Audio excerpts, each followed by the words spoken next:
नमस्कार, स्वागत है आपका नेटवर्क न्यूज में और मैं हूं आपके साथ सोहम रुपा। जब किसी की मौत होती है तो हर धर्म के अनुसार उसके अपने अंतिम संस्कार करने के तरीके होते हैं, लेकिन मौत आने का कोई समय नियत नहीं होता।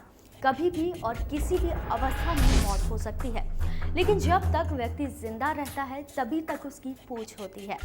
लोग उसके पास आते हैं, बातचीत करते हैं, लेकिन जैसे ही उसकी मौत हो जाती है उसके मृत शरीर के पास आने से भी कतराते हैं। ऐसे में फिर भी लाशों के अंतिम संस्कार को सूरज उगने और शाम को ढलने से पहले ही लाशों का अंतिम संस्कार कर दिया जाता है। अगर फिर भी शाम हो जाए तो मृतक की लाश को रखा जाता है, मगर लाश को किसी भी हाल में अकेले नहीं छोड़ा जाता। ऐसे में आपके मन में ये सवाल जरूर उठता होगा कि आखिर क्यों लाशों को अकेला नहीं छोड़ा जाता। आज हम इसी रहस्य से पर्दा उठाएंगे। मरने के बाद भी रहती है आत्मा। जी हाँ, पौराणिक ग्रंथों की माने तो जब भी किसी व्यक्ति की मृत्यु होती है तो उसके विधि विधान से अंतिम संस्कार किए जाने के पीछे की वजह ये होती है कि मरने वाले की आत्मा को शांति मिले। गरुड़ पुराण के अनुसार जब किसी व्यक्ति की मौत होती है तो मरने वाले की आत्मा आसपास ही रहती है और अपने परिजनों को देखती रहती है। इसीलिए अगर मृत्यु वाले दिन ही अंतिम संस्कार ना हो पाए तो शरीर को तुलसी के पौधे के पास रखा जाता है। अब आपको बताते हैं कि शरीर पर हो सकता है बुरी आत्माओं का वास। वो कैसे?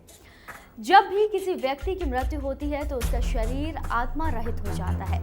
ऐसे में अकाल मृत्यु के कारण मरे हुए लोग जिनकी आत्मा भटकती है और वो केवल शरीर को ढूंढती है। ऐसे में अगर कोई मृत शरीर को अकेले छोड़ देता है तो उस पर बुरी आत्माओं के आने का खतरा रहता है।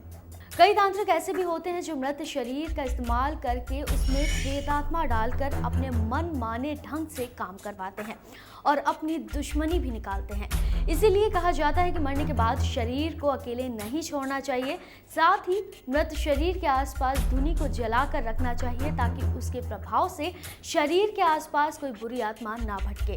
तो अब तो आप जान ही गए होंगे कि आखिर क्यों लाशों को नहीं छोड़ा जाता अकेले। फिलहाल के लिए इतना ही। ऐसी और जानकारी के लिए आप करें चैनल को सब्सक्राइब और बेल आइकन प्रेस करना ना भूलें ताकि हर अपडेट आप तक पहुंच पाए।